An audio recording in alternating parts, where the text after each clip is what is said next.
ina ga alama bai nutsu ba. ka ce kai da gaske ku kana zuwa karfan ga wani shi ka ce da shi ina gode masa akan abin da yake na taimakon addini da bayanin hadisan manzon Allah.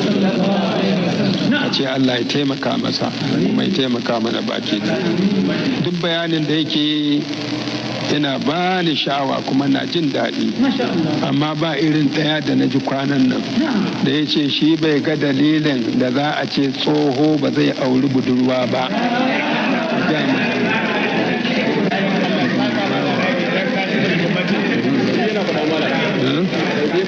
To shi kenan. To shi kenan. To ka gaya masa haka da. To ma da.